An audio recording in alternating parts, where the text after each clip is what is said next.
Welcome to this very special edition of The Author's Voice with KAJ, a show where we explore the stories behind the stories. Here we dive into the worlds created by authors, discover their inspirations, and ensure that you walk away enriched and inspired.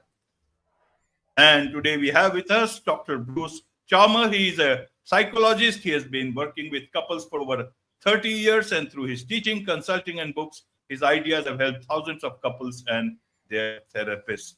He's author of 3 books, and we'll be talking about one of his books, Betrayal and Forgiveness, How to Navigate the Turmoil or Learn to Trust Again. Let's dive into the story behind the story. Welcome to the show, Dr. Bruce. Well, thank you, AJ. It's great to be here. You are welcome. Welcome to the show once again, Dr. Bruce. We'll be talking, earlier we talked on the KJ Masterclass. This time we'll be focusing on your book. So we'll talk about your book, for Betrayal and Forgiveness. But before that, let's understand a bit about you. Have written 3 books. I don't know. There must be several more in the pipeline in the coming. How did you get to become an author? Your life has been busy as a psychologist and working with so many people all through. So I want to understand your journey as an author. How did it begin? What inspired you? Yeah, I've, as you mentioned, I've been seeing folks as a psychologist for 30 years plus. And probably about 12, 15 years ago, something like that, I started making videos just talking about some of my favorite topics that keep coming up with folks that I work with. So I made a bunch of videos over the years. And then I realized about 6 years ago or so, I think it was around 2018, 2019, I realized I think I have a book here. I think I have enough of the stuff that I've talked about in videos that I could pull it together into a book. And that became my first book, which is called Reigniting the Spark. And I wrote about that, and it was all centered around a 7-word formula that it's actually the title of the podcast my wife, Judy Alexander, and I do called Couples Therapy in 7 Words. Be kind, don't panic, and have faith. And that was I found it a really useful summary. And I wrote, that book was sort of oriented around those themes of be kind, don't panic, and have faith. And then I really enjoyed writing the book. And I have to say I enjoy writing them more than I enjoy promoting them, but I do enjoy writing them. And I love things like this. I love talking about them. I've been on lots of podcasts and stuff. So I ended up writing another book with a rather snarky title. It's called It's Not About Communication, Why Everything You Know About Couples Therapy is Wrong. It's a rather snarky title, but I had a lot of fun writing that. And then the next one is the one we're going to be talking about. I realized that so many of the couples that I work with are dealing with some kind of betrayal. Often it's infidelity. There are other kinds of betrayals as well. And it's such a common theme. And I feel, what inspires me to write these books really is that I feel like I've learned a lot from the people I've worked with. And so I'm sharing the wisdom that I have picked up from all these couples who are going through these struggles. I find it very inspiring. I find it's a great privilege to be admitted into their lives to learn what they're working with. So that's why I wrote this most recent book. Absolutely, Dr. Bruce. And now coming to your book itself, Betrayal and Forgiveness. Tell us a bit about this book. Who is this book for? What made you write this book? What was the inspiration for this one? Yeah, well, as I say, the inspiration is really the fact that I've met so many people going through it, and I feel like I've learned a lot from them. The book itself is organized around 12 couples. I say couples, they're not all married couples or romantic couples. Most of them are, but there are also some other kinds of betrayals. For example, I have some good friends who were business partners where one of them betrayed the other sort of financially. I have some examples of siblings, adult siblings who got involved, one betrayed the other in some way, or an adult child and a parent, that sort of thing. It's a bunch of different couples, and I talk about what betrayal is, and then I talk about the notion of forgiveness. And turns out, there's several ways of understanding what forgiveness is. I have a particular way that I emphasize, and I talk about 3 steps to forgiveness, realizing that anytime some, supposedly clever author says there are 3 steps to something, don't take it literally, but it's a way of understanding the whole process of forgiveness. And then I talk about how if you can get to that place of forgiveness, which is not easy and you can't always, but if you can, And if you want to restore your relationship with someone, then I talk about how you might go about rebuilding trust, which is a whole different thing from forgiving. Absolutely, absolutely. So let's talk, understand, especially these two words itself, betrayal and forgiveness. Are we understanding both these words the way we have been understanding, or you have a different understanding of this that you want people to know of, Dr. Yeah. Bruce? I think, excuse me, I'm just going to suck on a cough drop so I don't cough too much. I Yes. think most people have a pretty similar idea of betrayal to what I'm saying. Betrayal happens when somebody in a relationship where you have some expectations of them, somebody violates those expectations in a big way. So, you can't really be betrayed by a stranger. You can be hurt by a stranger, but you can't really be betrayed. Betrayal means somebody has done something you never would have thought they would have done based on your relationship with them. So, if you're in a monogamous relationship, and the agreement is you're not going to have sex with anybody else, and then somebody goes and does that, that's a betrayal. And I'm not talking about little trivial things. I'm talking about things that cause a whole lot of pain. Betrayal, again, I think most people use the term betrayal pretty much like that. I do certainly meet couples where one person feels betrayed and the other person feels like, well, they shouldn't feel betrayed by that. So sometimes there's some disagreement there, but most of the time there isn't. And again, using that example of infidelity, if there's been infidelity and the person who did it is admitting it, typically they're not arguing about whether or not it was a betrayal. They're trying to figure out what to do about it. Forgiveness, that's one where, there are many ways, I suppose, of using the term, but there are two basic ways. There's the way that lots of people use that I don't think is useful, and then there's the way that I use. So that one I do define it. Again, I'm not alone in doing it that way. The way that many people, I don't want to say most, the way that many people speak about forgiveness is if you forgive somebody who's hurt you, you've restored your relationship with them. In other words, okay, I know you hurt me, but I can forgive you. We're back where we were. Let's move on. Maybe I can forget about it, which of course is ridiculous. You really can't forget about it. But that's often the way people use forgive. I don't use it that way. I use it in a different sense. The way I use the term forgiveness, and here's a phrase I didn't make up, but I really like it. Forgiveness is an inside job. In other words, I can forgive somebody with whom I have no intention of restoring a relationship. I can forgive somebody who I'm still going to divorce or still going to sue or still going to, prosecute or whatever. I can forgive all sorts of people where I have no trust there, because all I mean by forgiveness, it's big. What I mean by forgiveness is you're able to get past the trauma. You're able to get past the obsession and the anger and the panic about it, so that you can think about it, recognize that it happened, wish it hadn't happened, but accept that it did, and then figure out what to do. That's what I mean by forgiveness. And that is something, it's difficult, but when you can do that, then you can think clearly about what you want to do about the relationship.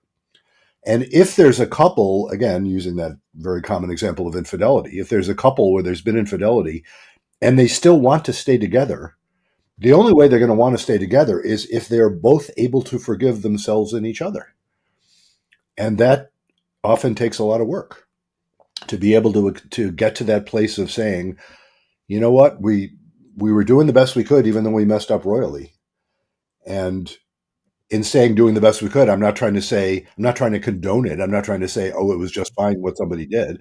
I'm just observing, given the circumstances, given what they knew and didn't know, given all of that, both parties were doing the best they could. And when they can accept that, they can relax enough, then they can figure out, okay, what do we do about this relationship?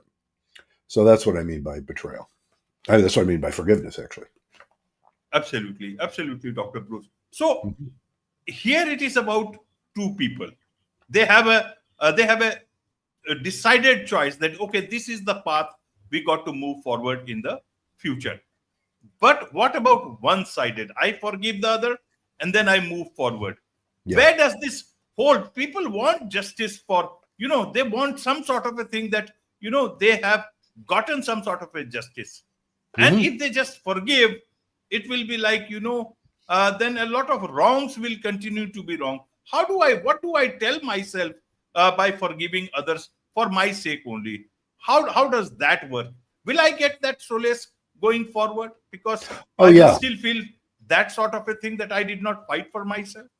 Well, that's you can forgive somebody and still fight for yourself and still fight for justice. That's what I'm saying. You can forgive somebody and still sue them.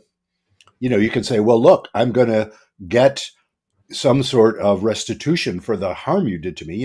If it was, let's say, it was a financial harm, a financial betrayal of some kind, you can forgive somebody in the sense of saying, look, I'm not going to bother flying into a rage when I think about you. I can even understand. I wish you hadn't done it, but I can even understand why you would have done it. I'm still going to sue you and get my money back. So it doesn't mean at all that you've given up your rights or given up any sense of justice. What it means is that you've got your brain back. In other words, you're not distracted by the rage. Revenge doesn't help much, even the person who was hurt. Usually, it can feel okay for a bit, but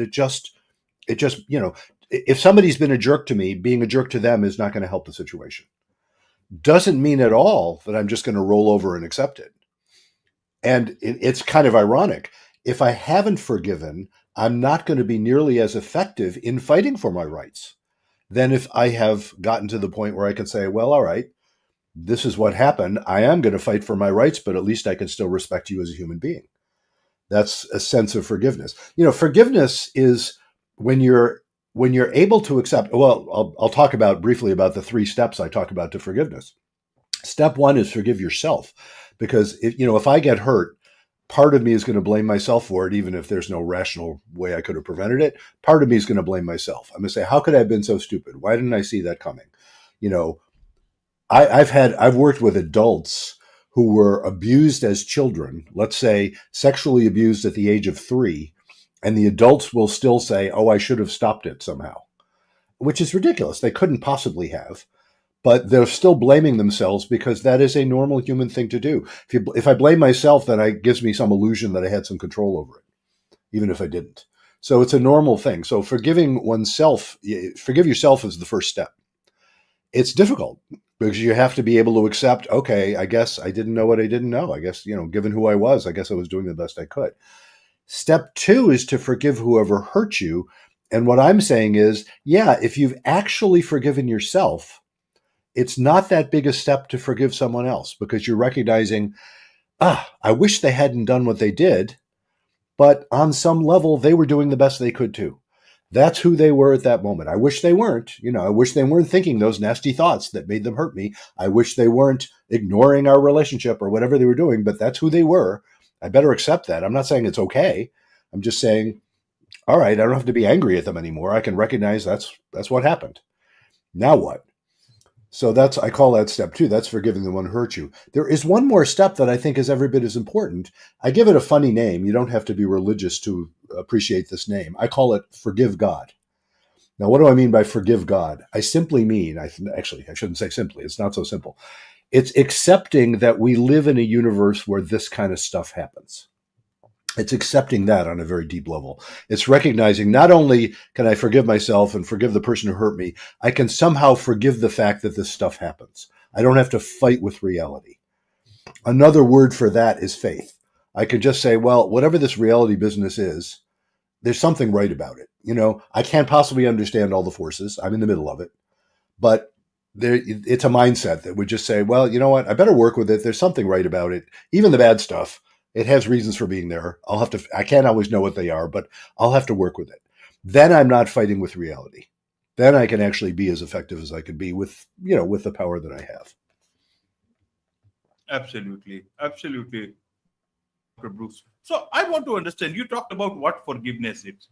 What isn't forgiveness? What should we know about that? Okay, this is not forgiveness. Help us Yeah. understand. You talk about it. I want to understand it for the audience. Yeah. I actually wrote a whole section in the book about that. Yeah, what forgiveness isn't is, first of all, forgetting. People say forgive and forget. Oh, that's nonsense. You can't forgive and forget. If you've forgotten about it, there's nothing to forgive. So that isn't possible. Forgiveness doesn't mean condoning what happened. It doesn't mean saying, oh, that was no big deal. I guess I shouldn't make a big fuss about it. That's not what forgiveness is. Forgiveness, as I said, forgiveness does not mean restoring trust or even restoring the relationship. So you can, as I say, you can forgive somebody you have no intention of restoring a relationship with. And I think that's an important thing to recognize, because then you can do the work on yourself as I say, you kind of get your brain back. When you're in a panic, you can't think clearly. That's that's designed by evolution. In evolutionary terms, if you're about to be attacked by a saber-toothed tiger, this is not the time to think, what an interesting saber-toothed tiger. This is the time to panic. If you're in a panic, you can't think clearly. That whole section of your brain shuts down. So it's very difficult to consider your options if you're in a panic. So forgiveness is a lot about getting past the panic. And so therefore it's not at all about what are you going to do about the relationship? That's a whole different set of questions. And, Absolutely.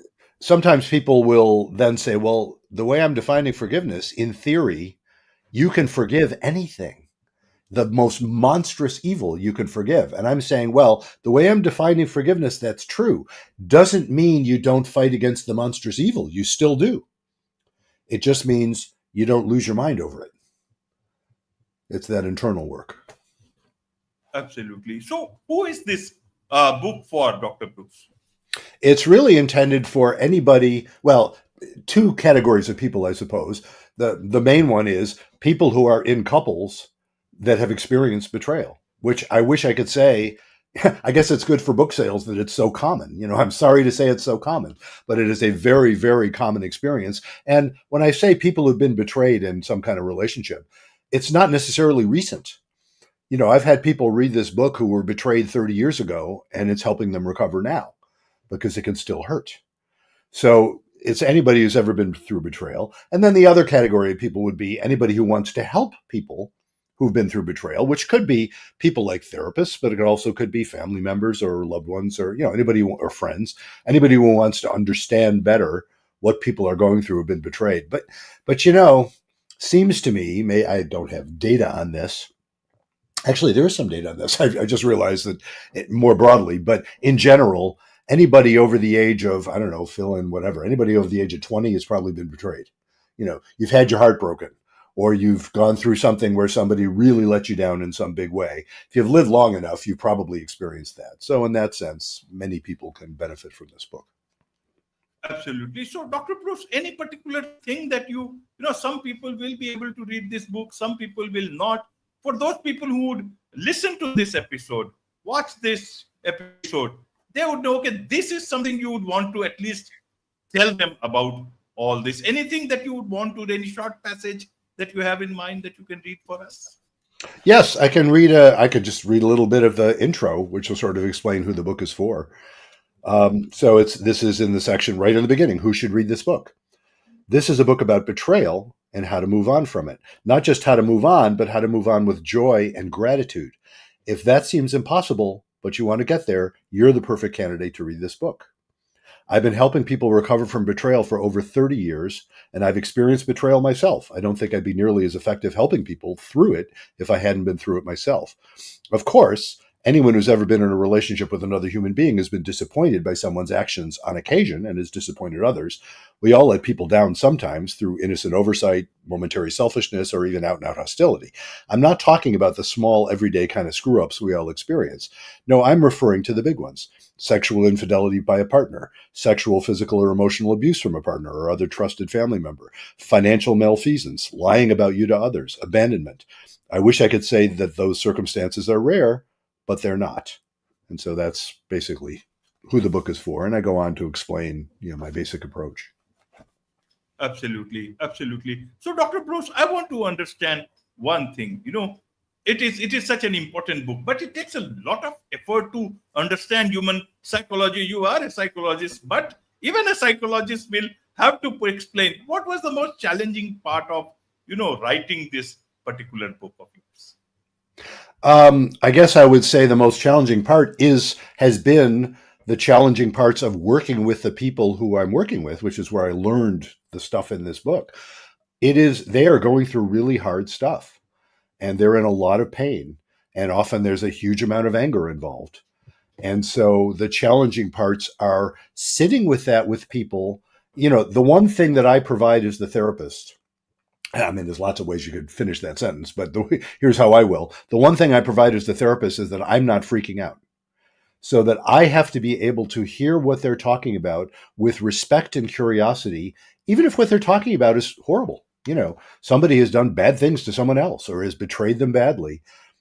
If I'm coming at it from a standpoint of respect for both parties and interest and curiosity rather than condemnation, that's going to help them potentially. That's challenging at times. I think earlier in my career I wasn't as good at that. I would be, sort of captured by my own disapproval. And I wouldn't be terribly effective helping people if I'm just condemning them rather than actually being interested in what they're talking about.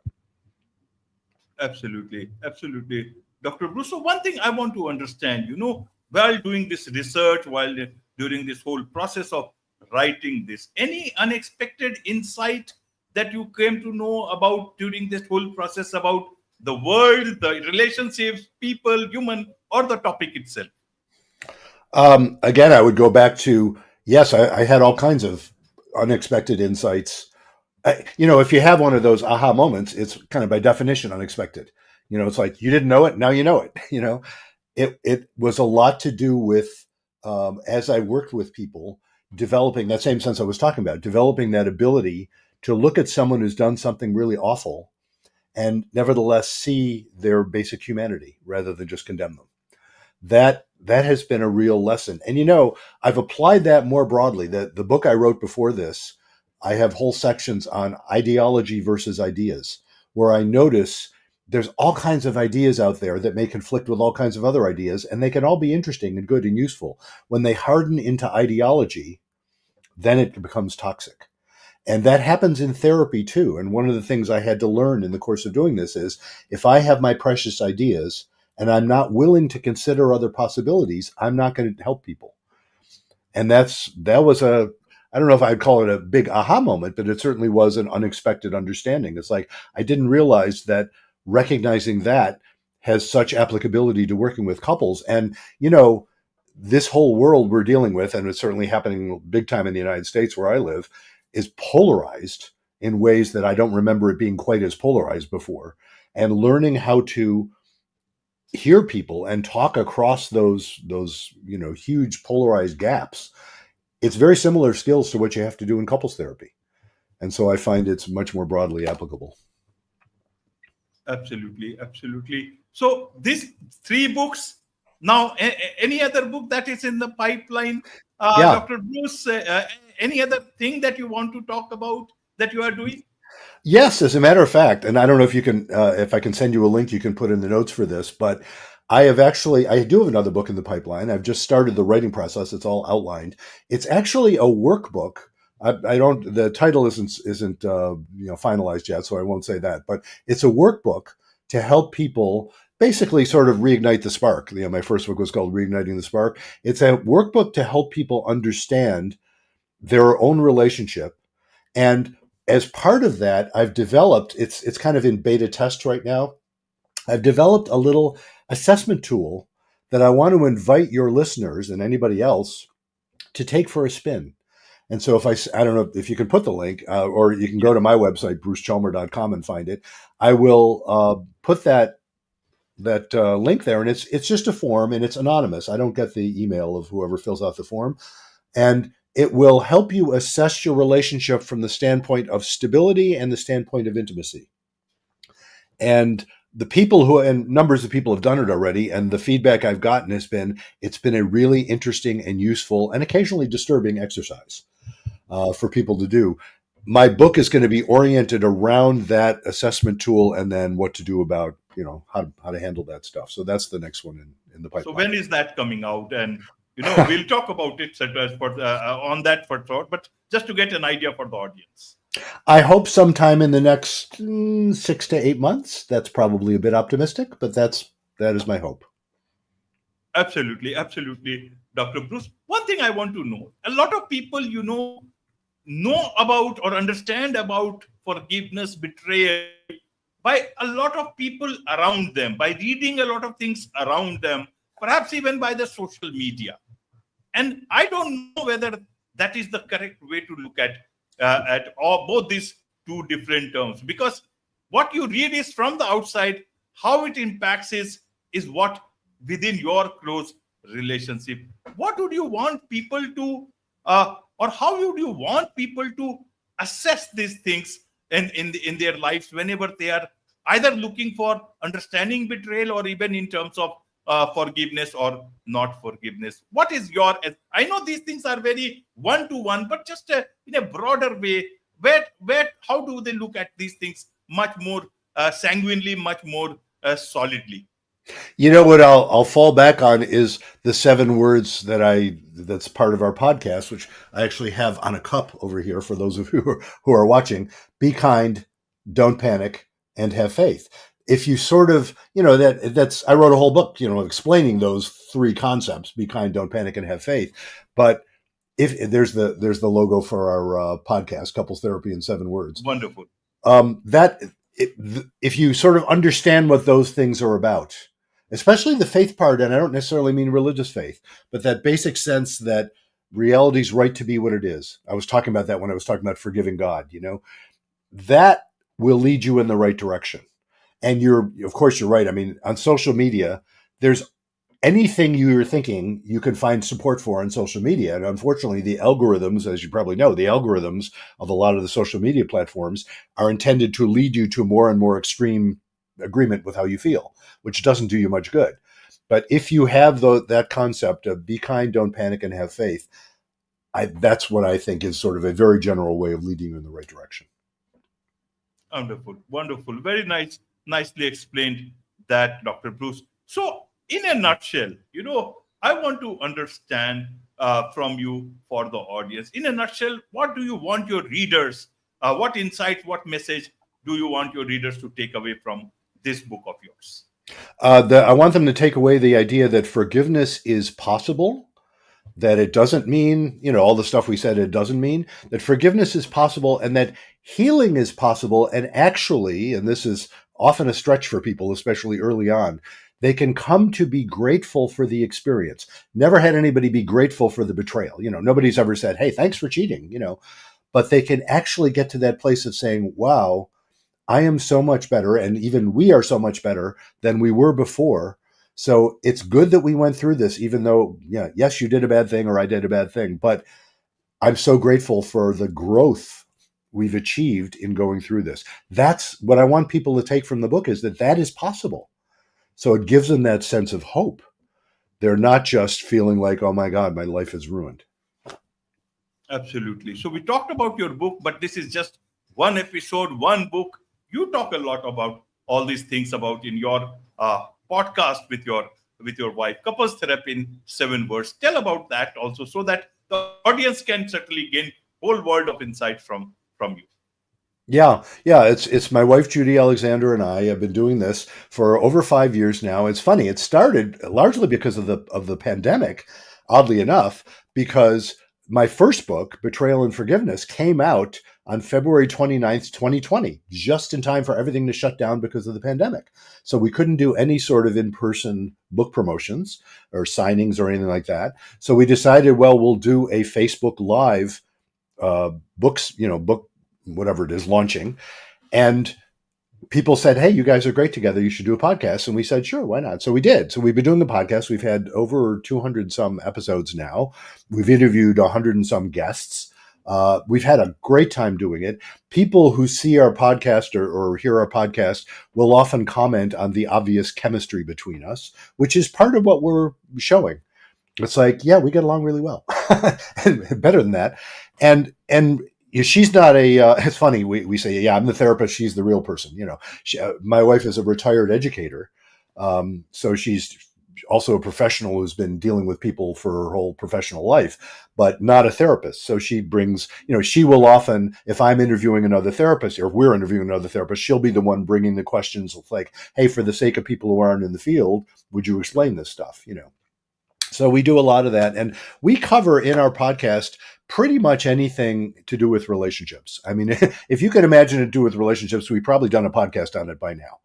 And so we've had a great time doing that. Absolutely. Absolutely. There's so much to learn from you, Dr. Bruce. And I'm sure a lot of people would want to learn more from you, about you, what you do, about your books, about your upcoming book. What is the best way for them to connect with you? Yeah, best way would be just go right to my website, which is simply brucechalmer.com. So if you spell my name right, you'll get it. BruceChalmer. So if you do that as all one word, brucechalmer.com, you will find my website. It has information about my practice, which I do by telehealth. It has information about my books, about there's a tab there. You can go to the podcast. I have a blog. And I haven't done it yet, but I will put a link to that assessment tool I talked about to invite people to try that out as well. Wonderful. With this, it's a wrap on this very special edition of the Author's Voice with KJ. Thank you so much indeed for joining us.